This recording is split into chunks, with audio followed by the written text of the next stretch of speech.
I'm gonna destroy the beer etiquette. For anybody who is a beer connoisseur, I apologize for whatever is about to happen here.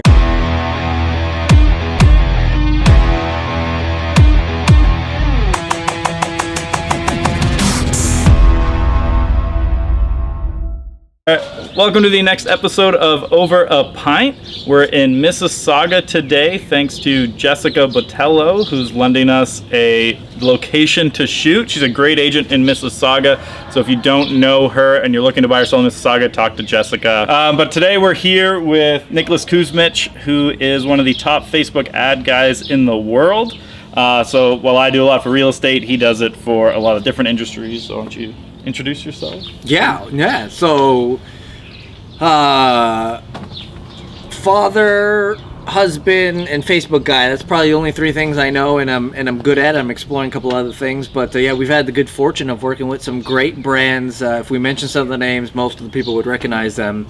And it's just a cool space to be in, and so I love kind of having conversations that revolve around people who have good things that need to get to other good people and look to people like us to bridge that gap for them. Awesome. Like that's how I see our role. So it's yeah, let's see where this goes. Sweet. So today we're drinking Make Tracks All Natural Craft Lager.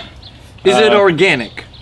It says handcrafted without preservatives, so I'm gonna go with yes. Makes me feel good about it already. So it's from the Red Thread Brewing Company out of Vaughan. I used to work right where they used to make it, almost. Thank so you, there we go. Red Thread Brewing Company. Here we go. Oh, here we go. 240 frames per second. I better get a little tilt. Get some more of this. Ho ho! Perfect. Well, let's cheers. Cheers. Yeah. Welcome to the show. Thank you for having me. Never had a show over beer, so. Well, hopefully I'm the only one doing it. Otherwise, then it gets weird. No one else can start copying my show now. Well, you're the first. Yeah. Yeah. I mean, it's pretty similar to Hot Ones. That's actually pretty good. Yeah, it's good beer. I like it. We got more for when you're ready. It's perfect. So how long have you been doing Facebook ads? I remember, so I got in this weird situation where I knew I needed to figure out a way to get my message to more people. Mm-hmm. And the 800-pound gorilla at the time was Google. But I had just heard about, I was late to the game for most kind of marketing stuff. I heard about Google doing these crazy slaps on people, people literally losing their business overnight. Yeah. So I was like, I need to figure out a way to do this, and I'm scared of Google, what's out there. And literally at the same time, Facebook ads had just come out in beta, and I wish I remember the year. I don't. I can look it up. But Facebook ads had just come out in beta, and at the same time, the dating site Plenty of Fish just released an advertising platform because they had collected millions of users of data, obviously, when you're filling out your profile, and they would have advertisers be able to target women or men or religious preference or all this kind of stuff. So their targeting was pretty on point. So whenever that was, it was beta. It was where Facebook ads literally just had the little right side ads available. Yeah, the right column. And that was the beginning. Someone just told me, hey, if you're going to do a Facebook ad, make sure you get a picture of a pretty girl that's smiling and that shows a little cleavage. And Gray shirt. Who actually became known as the gray shirt girl. I've seen her. And you'll get a ton of clicks. And I thought, beautiful. Like, I can find the gray shirt girl. I used her in a picture. Of course, you got a ton of clicks. Didn't result into any dollars and cents or anything like that. But that was the beginning. It was the wild, wild west. You could do whatever you want. Some people don't know this, but I had, at the time, written an ebook and created a course around fitness and weight loss. And I did it under a pen name because at the time I was a pastor, so I didn't really want to be talking about, and the course was actually called Look Great Naked. From your pastor? From your pastor, from your local pastor. So I did it under a pen name, And now you couldn't do this on Facebook, but literally you could be like, are you unhappy with your big calves? Like, or whatever you wanted. And it was literally the wild, wild west. And that was my You get banned right away now. Oh yeah, it wouldn't even work. But that was my like foray into this digital advertising world. Is when Facebook first came out, little right-hand rail ads. It was the wild, wild west, and everybody was using the gray shirt girl. So when did you first like figure out that it worked well?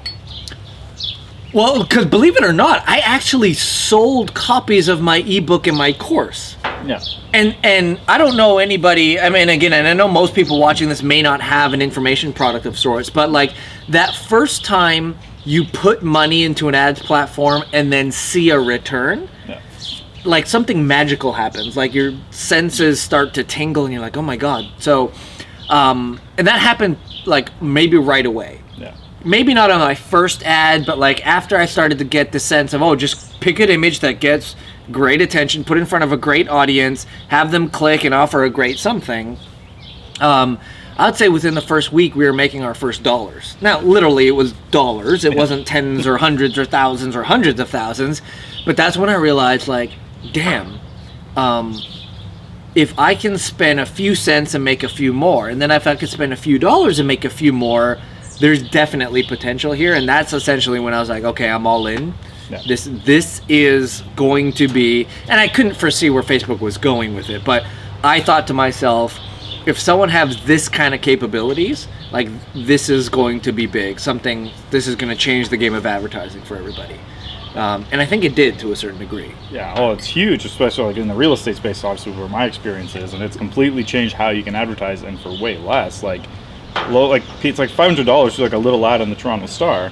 Now you can spend $10 and just target the Star's audience And get probably more eyeballs. Yeah. So it's amazing what you can do. So for you, because like now you do it for people, like when did you make that transition from running ads for yourself to bringing clients in and running it for Actually, them? that's a great question. So we were doing it for ourselves. And that happened actually accidentally because we had people basically come to us. I was in a scenario where my mind told me that if I was getting these kind of results and it was that easy, so was everybody else. Yeah. So I never thought about actually turning this into sort of a business. I just thought everyone's doing it, so I'm going to keep doing it for myself and just keep going with it. And then I would get in conversations because I was so stoked about it. I'm like, hey, are you using Facebook ads? Like, this thing is changing the game. Tell me about your experience. And just about everywhere I went, people were saying, well, no, like, we tried it and it wasn't working. Like, it wasn't working. How was that possible? My ignorance didn't tell me that there was probably some stuff I had known or picked up along the way that gave me a bit of an unfair advantage. So we're using Facebook ads. I'm starting to have conversations with people who are saying, it's not working for me. Can you help me? Yeah. And for the longest time, it was like, no, I'm doing my own thing. And then I remember specifically, I was at an event, Giovanni, a former real estate agent here in Toronto. And the long story made very short was, question was asked, how many people are using Facebook ads to grow their business? I put my hand up and so did 80% of the room. The second question was, how many people have found it profitable? My hand was the only one that stayed up. And it was like a light bulb. So how many clients from that event? Well, because that was the beginning. I made this like mental decision. Nobody knew it at the time, but I made this mental decision in my mind to say, no longer am I going to just do this for myself. Yeah. And no longer am I going to just be a regular digital marketing consultant. I'm like, I think I found the thing that's going to make the difference. So light bulb went off in my head and I said, okay. And from that day forward, I made intentional steps to start saying, okay, well, how am I like going to turn this into another part of what I do as a business? Yeah. And that was 2011, 12. Shit, my dates are off.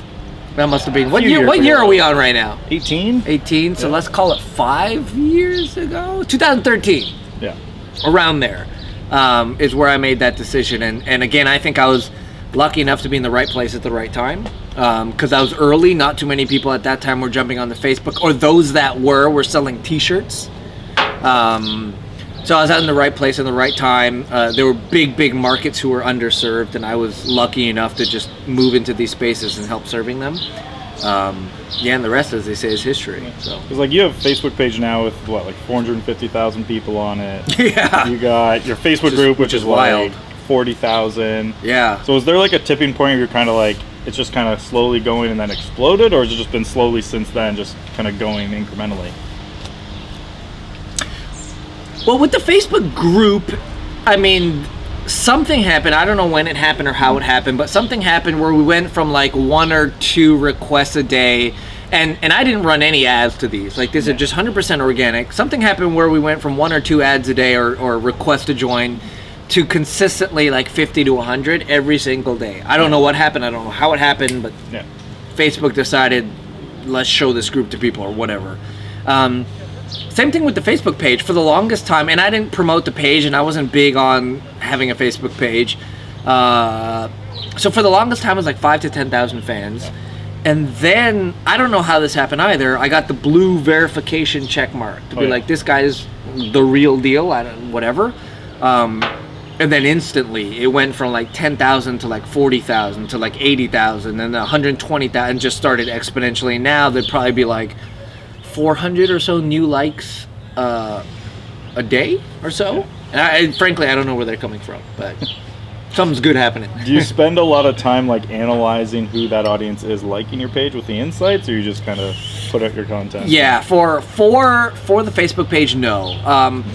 Frankly, I'm going to assume that they've come because they've seen a video or some content, because we do promote some of our video content. I'm assuming that's where they're coming from.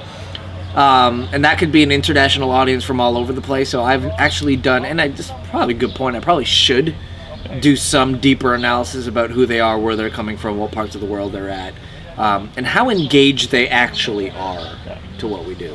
So one interesting, because like you do a lot of different industries. How, like, and everyone always talks about in your marketing, you got to find like your avatar.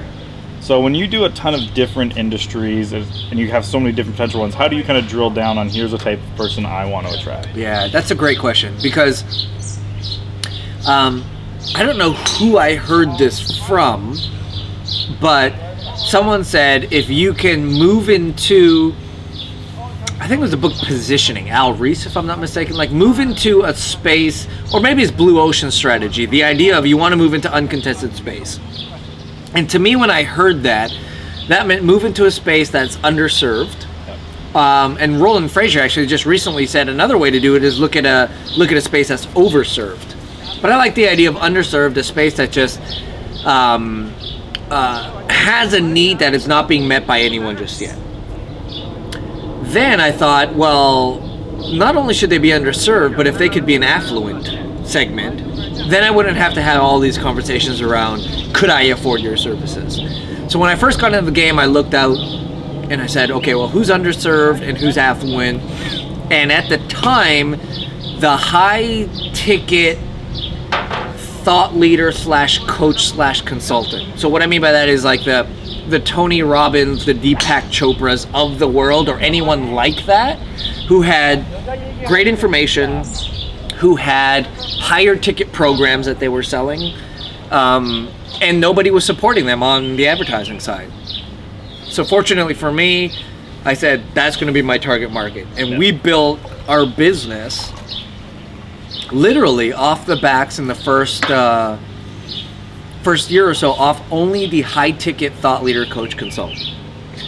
Then what happened was one of those companies who was in information product said, well, we also have a supplement line, physical products, consumables. What do you think about promoting those on Facebook? I said, well, I don't know. I've never done anything like that. And frankly, and like just being transparent here, I mean, we're known as having some of the highest ROIs in the industry. But all of that is because we spent so much time working with people who had really high ticket products. Yeah. So if we're saying, hey, join this guy's $100,000 coaching program, there's going to be massive ROI there regardless. And there's also going to be opportunity to make mistakes. So if you're selling a $14 item, you don't have too many opportunities to make mistakes, right? Because if you do, the margins are so tiny you can fuck up everything. With a higher price point thing. So what I wanted to do when that person came to me and said, hey, we're selling consumables at a much lower price point. It's a physical product. It's not an information product. Can you do it? Part of it was like, just a challenge was like, do I really have the chops that I think I do? Or am I just lucky because we had high ticket products and we had room for error? Yeah. So I told him, I don't know, but are you willing to try with me? And he said, yeah. And that was our first like foray into e-commerce. We started doing really well in e-commerce, and then we started like serving people on physical and digital in all sorts of industries. And now how when we categorize the type of person we work with, it's less about industry, which is not a smart move, frankly. I mean, Gary Vaynerchuk says if you could nail in on one niche, it makes your business so much easier because you're just replicating processes multiple times. Whereas multiple industries mean you almost have to come up with something new every time. And you got to learn it. Yeah, and so not the smartest way to do it. And so now when we're categorizing like who are the people we can really help and serve, now it's about like scalability. So for us, it's, are you spending X number of dollars in paid media? If the answer is yes, do you want to go this much further? And are you having trouble getting there? And if their answer is yes to both those questions, we can jump in and help them. So it doesn't matter the type of business as long as they're doing all right and they need someone to help kind of take them to the next level. So you brought up Gary Vaynerchuk. Yeah. He offered you a job, right? Yeah, oh shoot, yeah, he did. That's right. How did that come about, and what did he want you to do for him? Assuming Facebook ads, but... Yeah, so this was early on. Don't spill, yeah. This was early on when we had just started the agency. And what Gary was looking to do at the time, and this is like pre-mega superstar Gary. So this is still Gary V. You call him up and he'll pick up. Yeah, maybe. Like you could text him if you had his phone number and he'll respond. Yeah. That's not happening now. But at that time, what Gary was looking to do was expand VaynerMedia. And again, I think right place, right time. They never did paid media at Vayner. Yeah. They were always doing like social stuff, but never actually paid acquisition. So I think he put out a post that said, we are looking, if you run a small agency in the Facebook advertising space, PM me or something like that. I didn't see that post, but I guess people who knew me did, and they tagged me. So I saw the post and I'm like, hey Gary, saw your post. I run a small agency. I'm out here with, what's up? And literally minutes later, I got a DM on Facebook saying, like, call this number. It was to his VP of whatever at the time. Long and short of it is they were looking to start a paid media division at Vayner, and they were looking for some people to come in and to take over. So that led to an interview process. I had multiple interviews. I got then offered the job to help run the paid media division at Vayner, which required me to move to New York City. It was a tricky year for me because that was the year I was going to get married. Okay. So I'm like talking to my wife. I'm like, how are we going to do this? Like, are you going to live in Toronto? I'll live in New York. We'll figure this out somehow. And then maybe you move down there or we'll, whatever. She's like, yeah, just go. We'll kind of figure it out. And then frankly, I think the two things that were in the back of my mind was like, is this a smart move? A, because I'm getting married this year. Yeah. And then B, what's it going to lead to? Like, does that mean we have to live in Manhattan? Frankly, like you're looking at 300 square foot shithole apartments with heaters, the old school like water coiled heater things for like $3,000 a month. I mean, just something ridiculous. Yeah, I have a friend who got transferred. He works Wall Street, and he's got under 600 square feet, $5,000 a month. Yeah. And US. so, and so I'm like, first of all, like, is that smart? Yeah. And although Vayner offered a decent salary, I mean, the living expense of New York City was just crazy. So I got offered the job, and I'm like, okay, I made the plans. I scouted where I was going to live, et cetera, et cetera. And then I think it was just a combination of A, is this the right move for my family? And then B, do I really want to be doing this for the rest of my life? Like, do I want to be an agency guy? Because like first it was glamorous. It's like Gary V and working at VaynerMedia, but then you realize you don't get to hang out with Gary V. You're a cog in the wheel. And again, it was a weird precipice in my life because we just started the agency. It wasn't necessarily that we're doing well. This was going to be an opportunity to get a solid, stable income and not worry about all that. But the long and short of it is, I made the decision. I don't know how I made the decision, but I made the decision to email them back and say, I'm sorry. I don't think this is a good fit. And that was the end of it. So fortunately, Gary remembers that, and he's cool about it. But now looking back, I was like, man, that was probably the better decision I made. Just for myself, because things worked out pretty well. A little bit better. You can't complain going too much. the other way. A little better than a salary. Yeah. And look, I don't dock the salary thing. I think for people, if you can get a salary, take the bloody salary. I mean, but if it's just not in your DNA to do, and you don't mind working way more for yourself and hopefully making way more money in doing so, I mean, that's an option. But I think just because of family and because of all the other situations I had going on, it didn't make the most sense. And now you mentioned you only take on, is it 10 clients at a time? So we have 2 levels, but our black label level, it's 10 clients at any given time. So were you that way from the start, or is it you eventually you're doing a lot of things and realized this is the only thing that makes sense for us? Yeah, so we no, from the beginning, and we all know this, like as a new entrepreneur, money's starting to roll in, notoriety slowly starting to happen, more people are like, we want to work with you, we want to work with you, we want to work with you. I'm like, hell yeah. So literally anybody who came to us was a yes. At one point, I don't even remember the number, I think we had like 30 plus clients. And at first I was doing it myself, because I was like, well, myself and my small team, I was like, oh hell, like if I can keep all this money, all the better. And then very, very quickly did I realize, A, I can't do it all on my own. And then secondly, I was dropping the ball and actually like tarnishing some really good relationships with some really high profile people. So I'm like, okay, well, we got to hire now. Let's hire and staff up and hire and staff up. So we started hiring account managers and this and that and that. And we got to a point where we had, I don't know, like 20 something staff. And I thought, okay, problem solved. No, just new problems. Now you got to deal with people. Now all of a sudden, rather than being kind of the visionary / practitioner / like thought leader, I'm now like a COO. Like, CEO and owner, but like I'm the chief operating guy. I'm like making sure bills get paid, and I'm making sure everybody's happy, and I'm making sure, everyone's pulling their weight and doing their job, and there's payroll, and then the weight of being like, oh my God, like if business doesn't go well this month, so-and-so and so-and-so and so-and-so who are relying on me for an income are out of a job.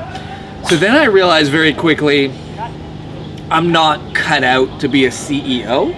I'm not cut out to be a manager or anything like that. So I said, how then can we generate similar types of revenue, but do it with less headache? And I was going to say less work, but I don't want to sound like I'm a lazy dude. But how do we do it more efficiently? And so this idea of netting up came up. And then essentially what that meant for our business at that time was, okay, what is a threshold that Nick and a small team that I intimately know can handle? And we played with those numbers a little bit. We got to 10. We got under, we got over, and we realized, okay, 10 is a perfect number at our highest level of service, where I can handhold and take care of those people, make sure that everything is good, and provide the highest level of service. We just do it at a higher price point, and that's where kind of Black Label and our agency was for 18 months to 2 years before we did anything else. And how much are you like in the ads manager these days? These days, I'm still in there daily, but my role for what I do is, if we work with a client, I look at what their objectives are, I look at the higher level strategy, I plan out and I blueprint and I architect the strategy, and then I will hand it off to an account manager who is then super familiar with the ads manager, and the beautiful thing about how we have it set up now is that they don't have to think, right? The rules are set up, this is what we do, this is how we do it. They just need to know where to go to get that done. So I'm still in there daily checking stuff out, but like setting up campaigns and running things from the get-go, not often anymore. And an interesting one that you've brought up in the past, and kind of literally where you had the agencies, now you don't take people on who also don't, like, even people who do your ads potentially, like, unless they have other clients too.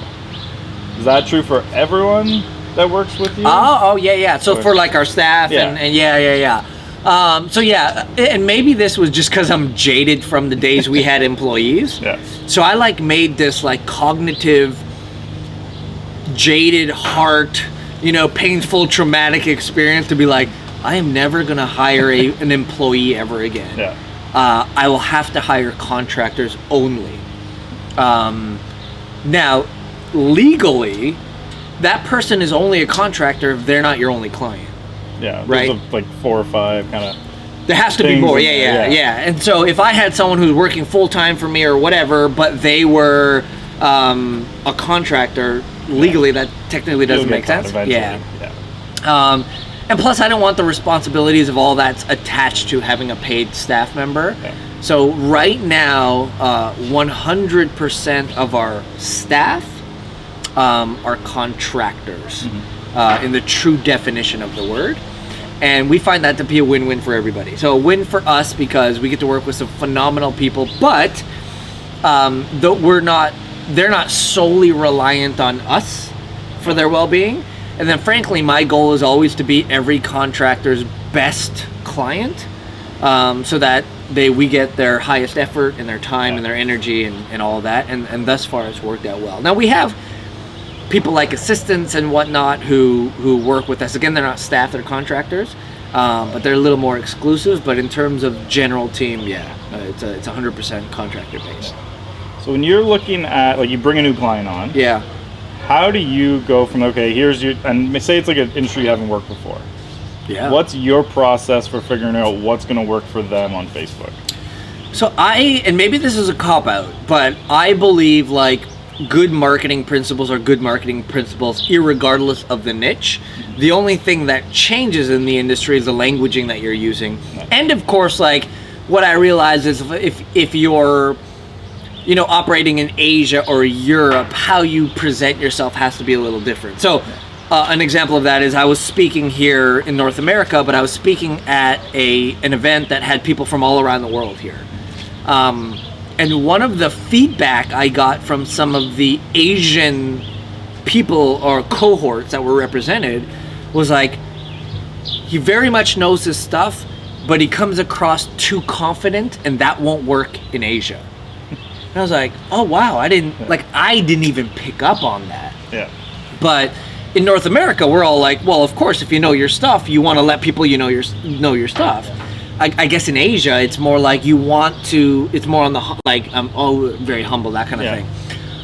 So outside of those types of contexts, I believe just good marketing is good marketing is good marketing. So if we were working with a client that we had and actually, frankly, our onboarding intake form. So when we work with a client, we have a pretty extensive onboarding intake form.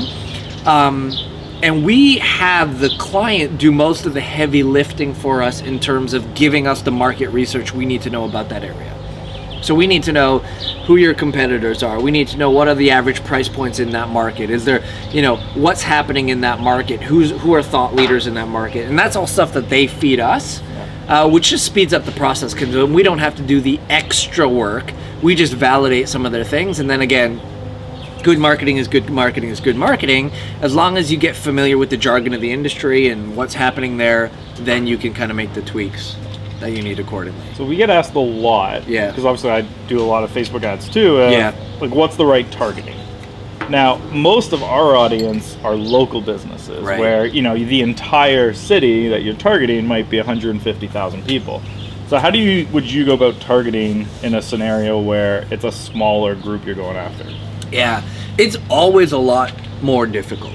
Because obviously if you could target 50 million people, that's going to be a lot easier than targeting 5,000 or 15,000 people. But I think from a tactical standpoint, it's a little bit different, but from a principal strategic standpoint, it's the same. It's what geographical area are they in and how large can you expand that out? Okay. So even if we're talking, let's say in our area here, GTA, like how far can we really stretch that depending on what you're doing, or how close does it have to be? That's an obvious targeting.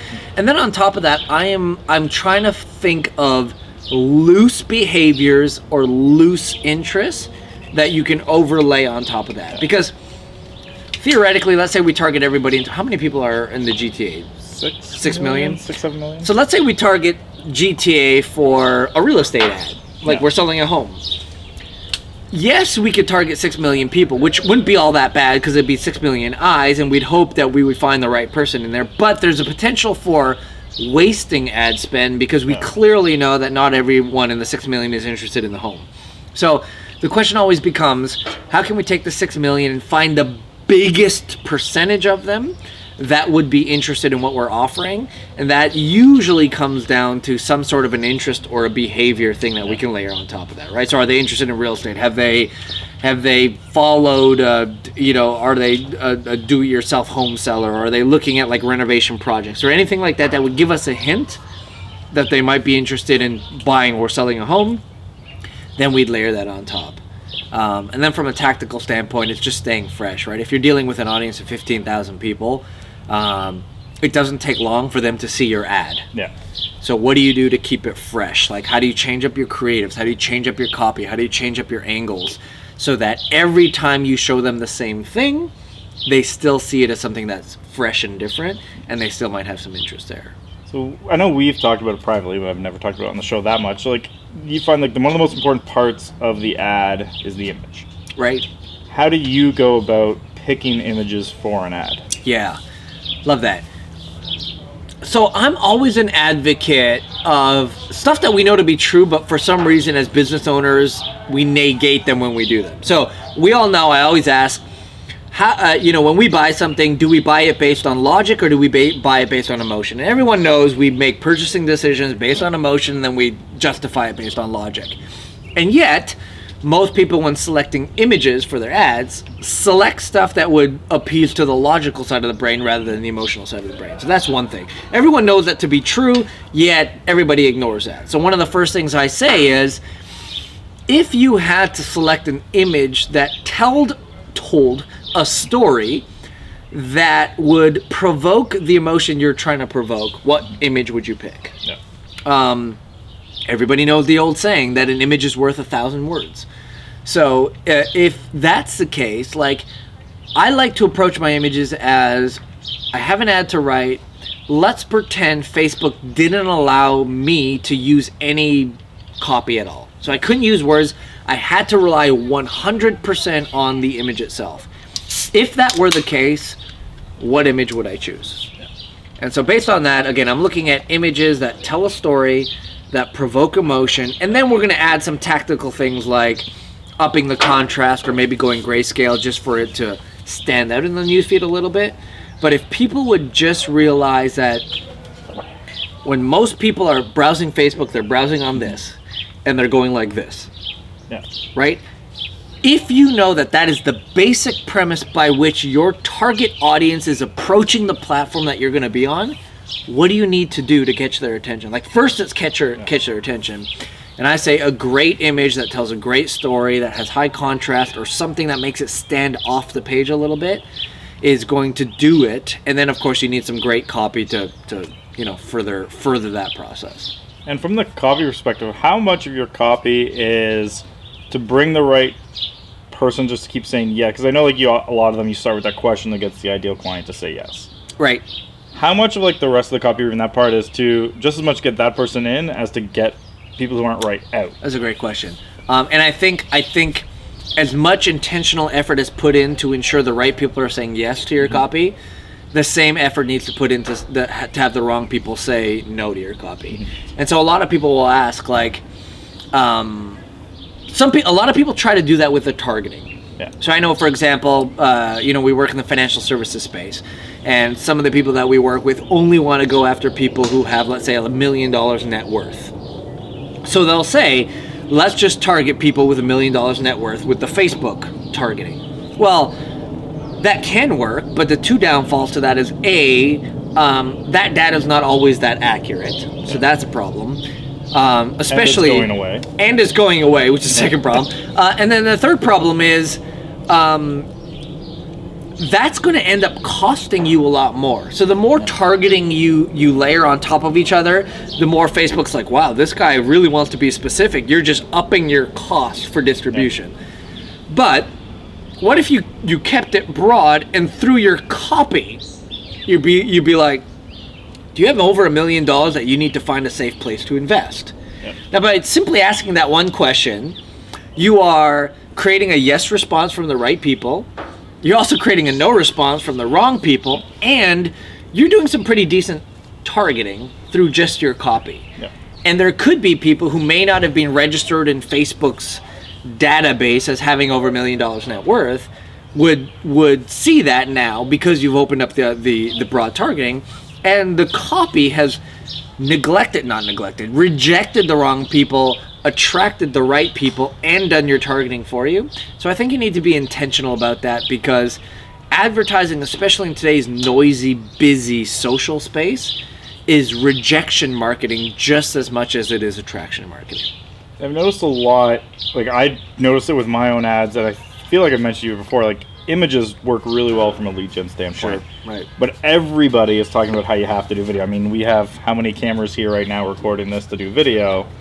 And just on that note, these 5 cameras that are on us has just caught you opening up and getting halfway through your second beer, and I'm only halfway through my first. So well, step just it up. for the note, I'm working on. I'm catching up.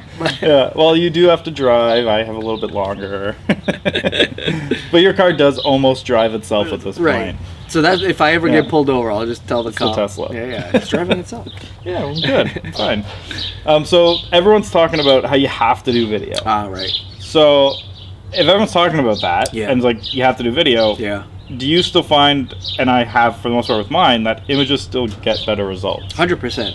And I think it's because the basic premise, and I think this applies across all business in general, but especially on a Facebook ad, someone who doesn't know you is looking for any reason to say no. They're not looking for a reason to say yes. They're looking for, hey, I just need one reason to say no and not trust this person. Because everyone's trust level on Facebook is at an all-time low. So even if I see and I see these all the time, I see these great ads for these gadgety, gimmicky products, where in the back of my head I'm like, I kind of want one of those. And then I click over to their site, and it's some 1990 HTML crap, no guarantee, just garbage site. I'm like, I wanted that thing. Yeah. But now that I saw your site, no thanks. So I think the same goes true for video. With an image, there's a lot less to say no to. Yeah. I mean, either you dig the image or you don't.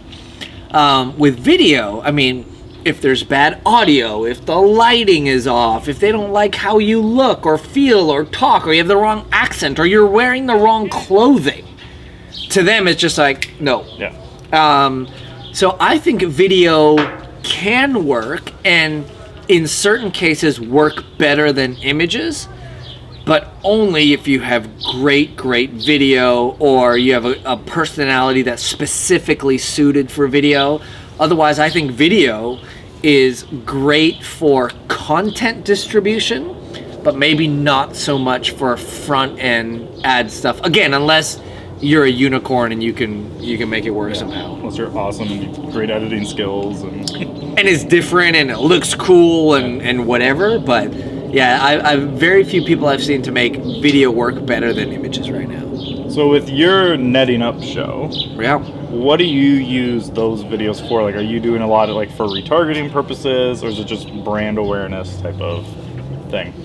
So combination of both. Netting up is all about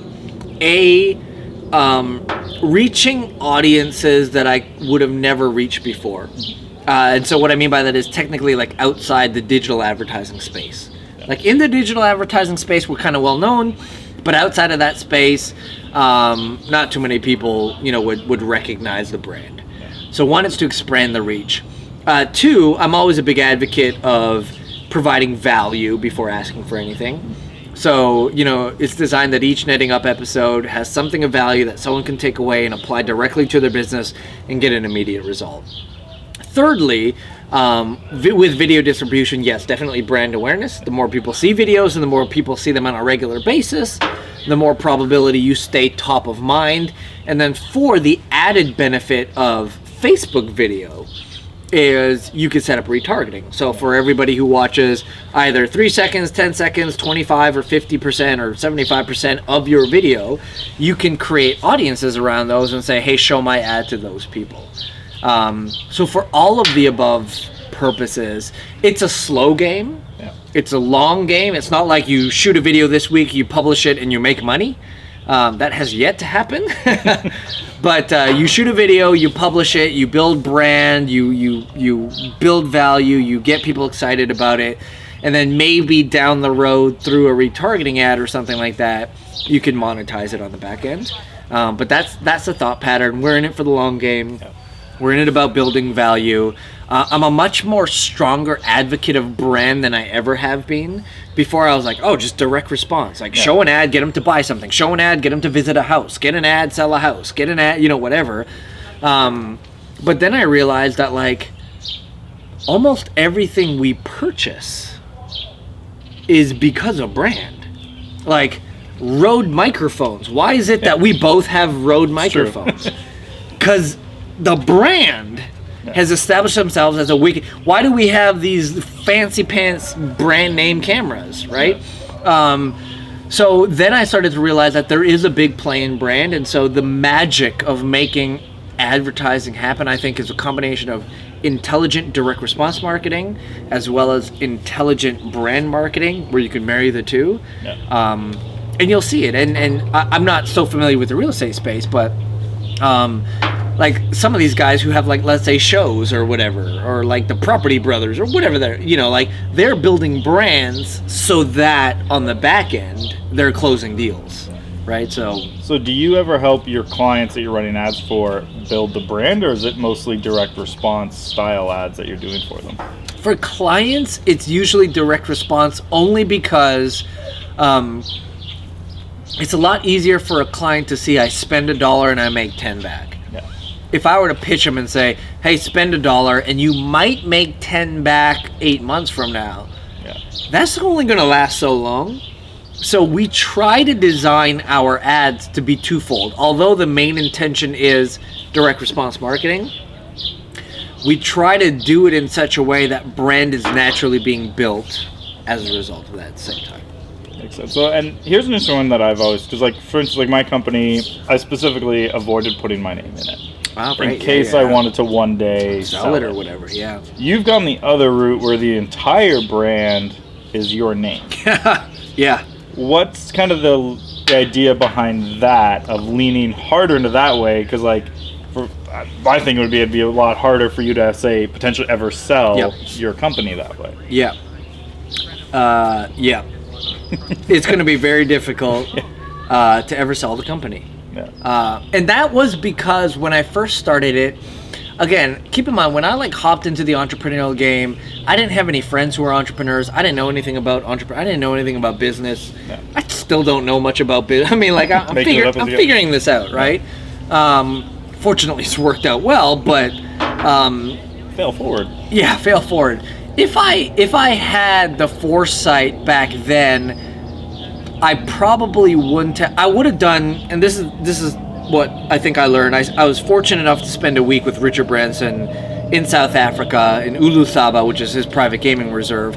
And he shared a lot of cool stuff, but I think the thing that stood out the most to me is the Richard Branson brand has, like 4 million followers on Facebook. He's still very well known, whatever, but he's been intentional about using that brand in and out to promote the real brand, which is Virgin. And so everything is Virgin. In fact, and this is another great takeaway that I learned from him, the reason why he built the brand Virgin so hard was because when he sells these companies, and a lot of the Virgin properties are no longer his anymore. He sold a lot of them. That's public. Because they're under the Virgin brand, every time you sell a company, that company has to pay you licensing fees to use the brand name. I'm like, that's genius. So if I had the foresight to rewind back to when this began, I would still go heavy on the Nicholas Kusmich brand, but I would have went just as heavy with the brand name and made Nick the face that can move in and out of the brand, so that if this ever had to move and this need to be sold, we could. At this point, it might be too late. It might not be. I mean, there still might be something there. Yeah. But yeah, it's the reason I went so hard into the personal brand side of it was only because I believe, and I still believe this to be true, people on social only want to interact with other human beings. Right? It's not like anyone wakes up and goes on Facebook and like, oh man, let's follow Under Armour today or Nike or Amazon. It's let's follow the person. And some companies have gotten caught on to that. So you have like Progressive Insurance has Flo. Is that her name? Yes. Flo. Highest paid spokesperson in the world. Right. Geico Insurance has a little gecko. Yeah. Bad example, but like Subway had Jared until he became a pedophile. Yeah, that was weird. Which was stupid. But these brands were catching on to the fact that people don't want to connect with brands, they want to connect with personalities. And so I think if I were to do it again, or if I were to make any adjustments, we'd still have the personality, but the personality would be representative of the brand, not the brand itself. Yeah. And do you do any work where you're heavily involved and you're actually, like, no one knows you're inside of them? Like, you don't have to, if you are, you don't have to say them. But Yeah. Do you, because I know, like, there are a lot of entrepreneurs who are, like, partners in a lot of other companies. Right. But then you don't know that they're part of it. Right.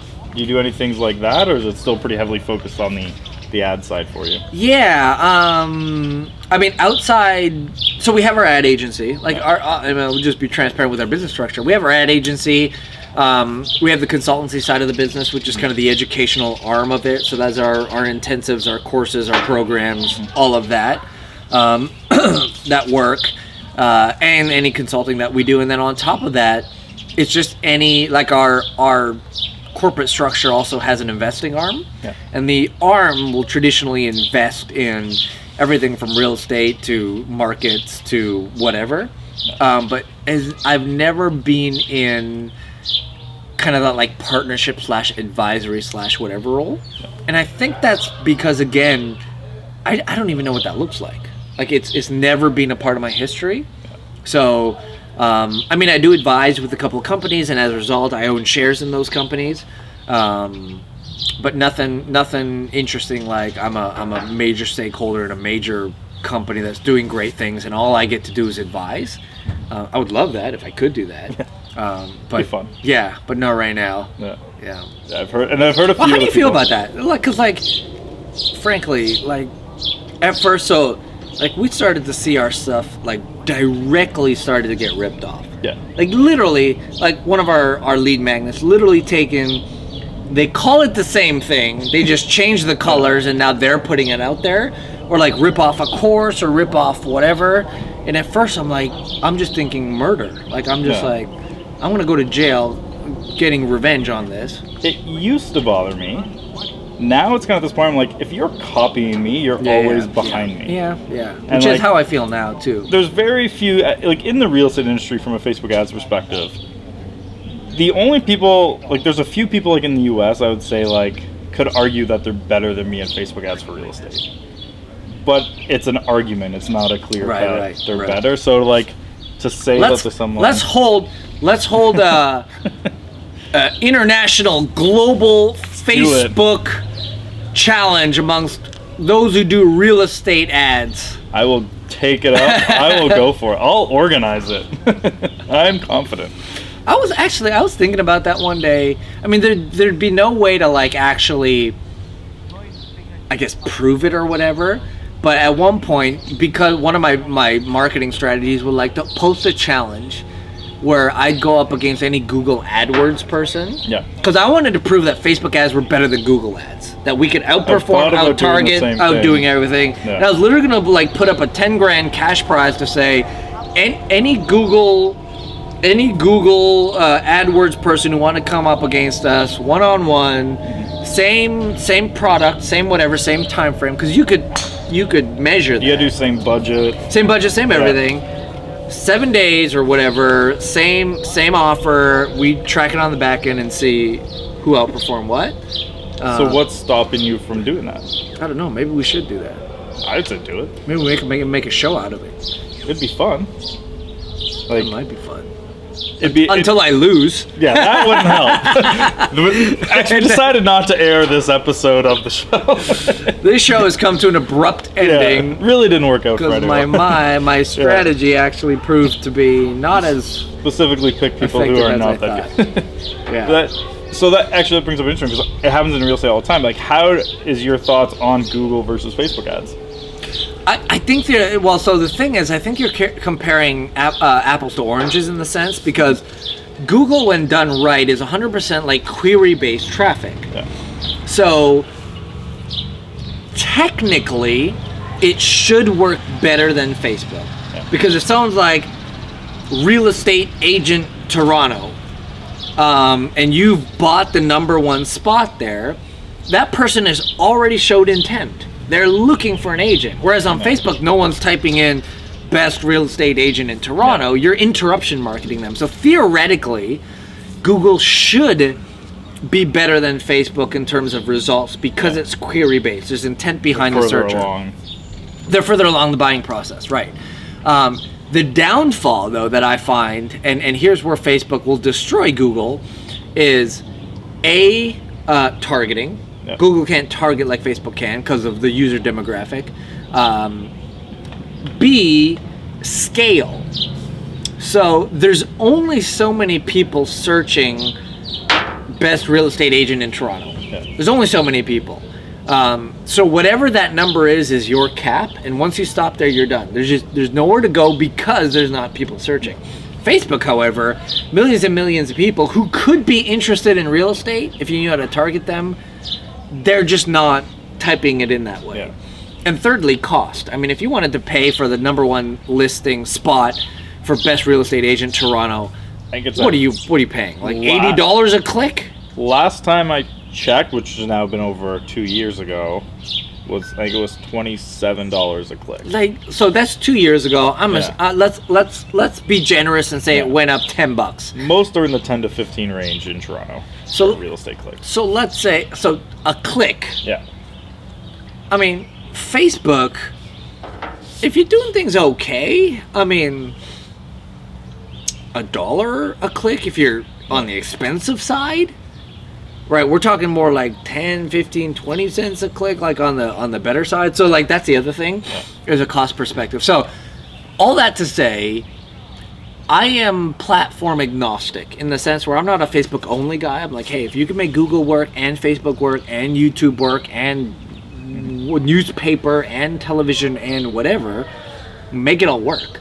But if you only had budget for one and to start, I would stack the odds in the favor of Facebook as giving you the best probability of a positive outcome early and faster. And so do you ever test yourself the other platforms, or are you letting other people do those and you stick to Facebook? So from our perspective, we are 100% Facebook only, and I think that served us. Yeah. And if we were all things to all, and the funny thing was, there was a couple of our clients who'd worked with us for some time who ended up going with another agency because they're like, well, that agency does everything. Yeah. Okay, well, come back to me with how those results went.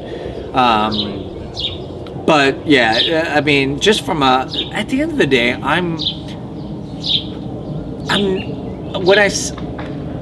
like to see myself as a lifestyle entrepreneur. Yeah. So what I mean by that is, I want a business that serves our clients to the highest degree and serves our lifestyle to the highest degree. If I was a true born bred, I'd be like let's build another Tesla, like a real mega global billion-dollar business. But that's just not in me, right? So, I mean, if I wanted to be a Manhattan agency that did this, and this, we may have experienced with, we might have tried to dabble into all that other stuff.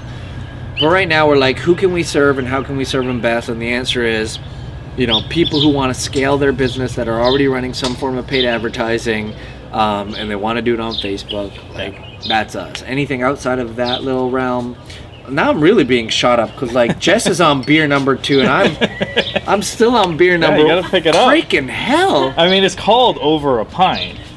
There's a theme here. I thought we were having a conversation over a pint, not freaking have more than a pint. Yeah. Bloody, So they changed it over a few pints. I'm taking back. Net up. Oh my god! I'm being taken back to like junior high. Parents' house. Social freaking like peer pressure. We're really good at that. My God. Welcome to real estate. Okay, well let's keep going. By last conference, the first night before the conference, we were until 3 a.m. It was big. Speaking of which, like, oh no, I guess we can't call real estate agents out on this. Go for it. Absolutely, I call them out all the we time. won't say names. Okay, so let me just say this: when I was buying my home, I wanted to find a real estate agent who knew how to play well. So like the first real estate agent that we were introduced to, he walked into the house that we were looking to buy and he was like, I'm like, if this is your first time walking into a house like this, you're not representing me, right? Like that's not a good sign. It's so nice. So we were looking for another agent, and so we were introduced, and all I'll say is, I think from what I was told, he had the record here in the GTA as selling the most expensive house ever sold in Toronto. Yeah. I think, or one of the most. I don't know how they figure that out, but one of the most. Yeah. So I'm like, oh, he's our guy. Like if he's gonna look at Now, this did and he be tell like, you that, or did you no. find it somewhere else? Somebody told me that about him. Yeah. Again, I don't know if it's true, but I was like, okay, well, he's our guy, because if he looks at my house, he's like, psh. I'm like, oh, okay, well, we can work with him. And I was also introduced to like the #1 mortgage broker in the world, in the GTA, like the guy who can get anybody, and literally they do gazillions of dollars in business or whatever it was. He's like, again, I'm not going to say his name. I don't even remember his name, but So he hasn't kept in touch, is what you're saying. well, but the long and short of it is, the real estate experience we had when we bought our home, and basically I teed it up for the guy. I'm like, that's the house. Can you sign the papers? Like negotiate the deal and sign the papers. We don't have to visit houses. I don't want any of that's the house I want. Like he never showed up. It was just a terrible buying experience, long story short. So just from a curiosity standpoint, 'cause this happens a lot, you knew the house you wanted. Yes. Why didn't you just go straight to the listing agent? Frankly, I thought you needed representation on a listed home. No. Well, So it's better to. that could have saved me. No, it's better to, because it doesn't cost you anything to hire them.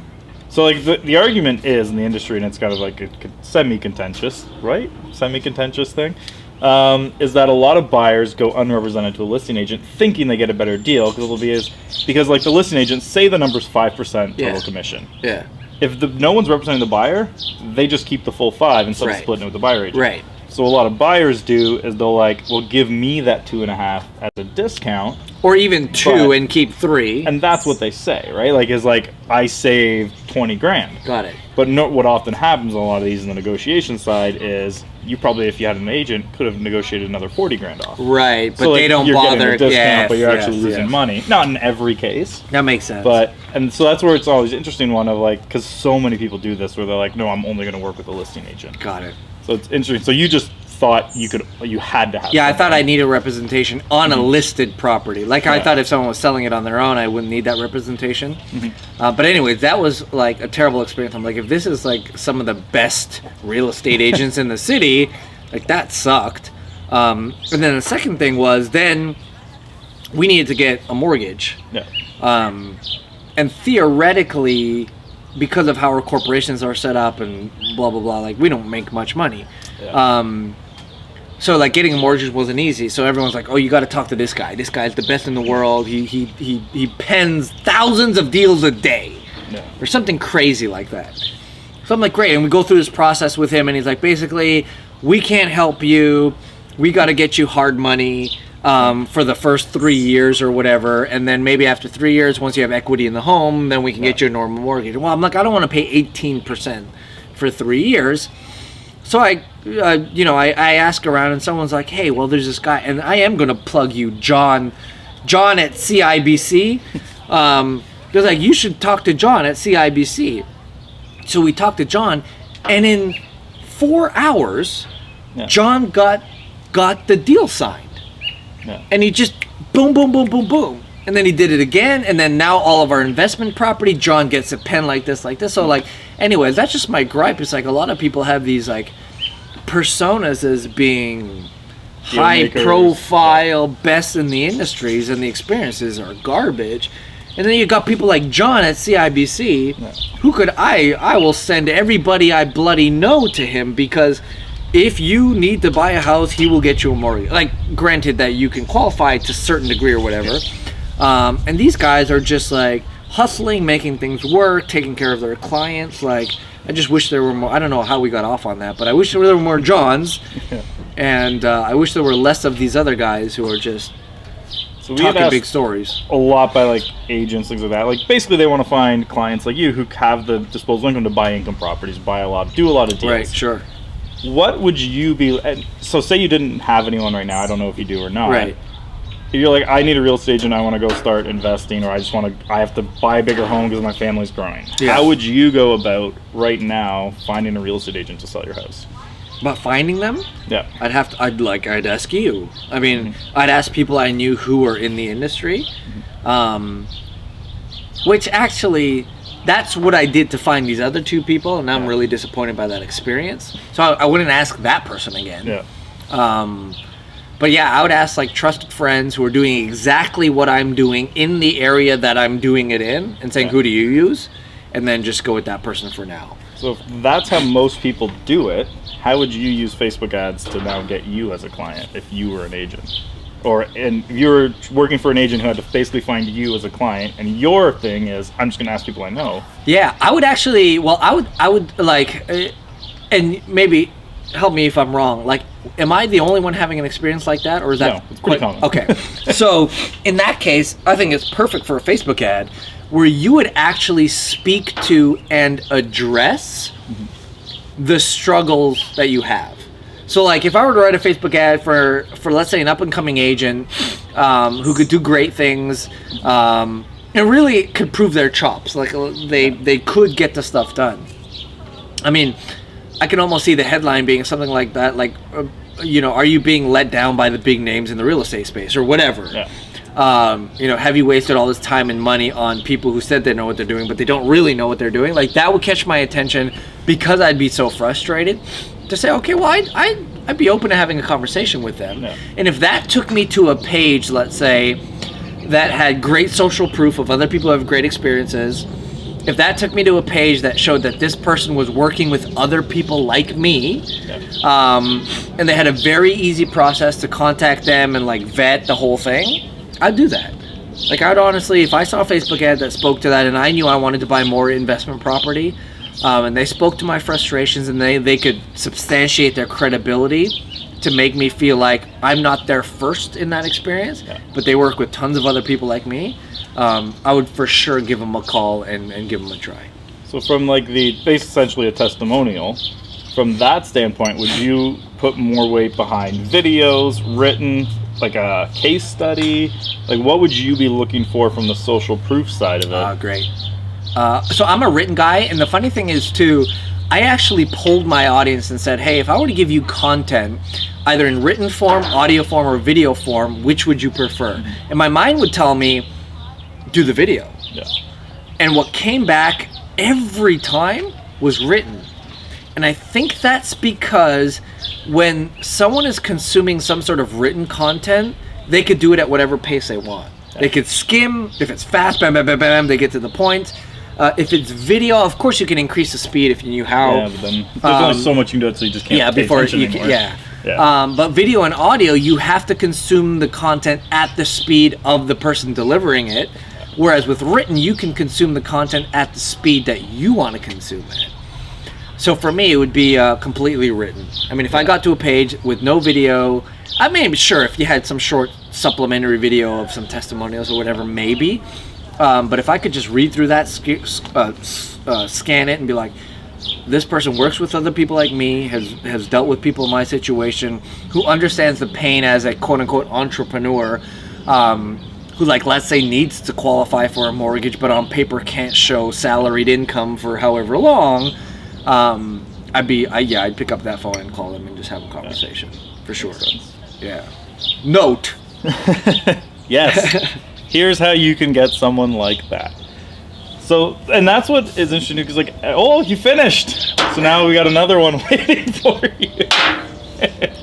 And so all this peer pressure. Because everyone's always talking about, like, by what they always say, like 2020, then the number changes to 2022. It's always like 3 to 5 years in the future that all content will be video. And I'm always like, I still always prefer written. Yep. Like, I would rather read a blog than watch a video. I agree. Because, again, I'm in control of the process at that point. Yeah, and I think this applies to all business across the board, period. You have to meet your ideal prospect where they are at and allow them to behave in ways that they are happy to behave in. So if you are like, I mean, for example, what's a real life example of this? Well, I mean, let's call it Amazon Prime, right? I mean, for a retailer today to expect me to take a shower, put gel in my hair, get in my car, drive halfway across the city to buy something that I could buy on Amazon Prime and get delivered the same day, you are out of your mind. I mean, who wants to put on pants? Really? I do not want. If there As was we work from home, if there was Olympics for who can remove their pants the fastest once they step foot in their home, I would most likely be a gold medalist. I mean, you work from home, you basically never have to wear them ever. Essentially. But I mean, but that's like what our lifestyles are becoming. And also, like, you know, we have kids. Our priorities is our kids. Like, I don't want to spend an hour driving across the city, an hour driving, like all of that kind of stuff. So I think that applies to everything. There was a potential vendor that we were looking at working with for, I don't remember exactly what it was for, who basically was like, oh, well, in order for us to even engage, we have to hop on this like consultation call or whatever. Like, I get that that's your process, and I don't want to muck up your process. But I'm letting you know that is not going to work for me. So if you want to consider working together, either you're going to have to let that rule bend or whatever. Whereas, for example, when we were working with the K&A Concierge. Yeah, K&A Concierge, which, thank you for that recommendation. Literally, the first email I got from them was like, hey, look, I know you're busy. We don't have to hop on a call. Here's all the information you need. Tell us what you need, and we'll take care of it. I was like, damn, that's great. Because at first they're like, you do want to hop on a call, and I think that was more out of courtesy for me. And then as soon as they got the sense from me that I didn't have time to hop on a call, they're like, oh, well, no problem. Here you go. And like, I was like, this is such an amazing experience because they realize I consume content and I behave in certain ways, and they're willing to meet me at that place. I think all business owners, if you could just get that point down, that rather than making the buying process difficult for your prospect or your new client, but you make it easy. I mean, oh my God! Like if I was working with a real estate agent who understood what I want, what I was looking for, what kind of money I wanted to spend on something, what kind of returns I wanted, in what time, that connected with the ex-property managers, et cetera, and I just literally sat there, and once every 2 weeks I'd get a text message say, found a property for you. That meets 100% of your criteria. So you don't want like the daily emails of all the newly listed properties.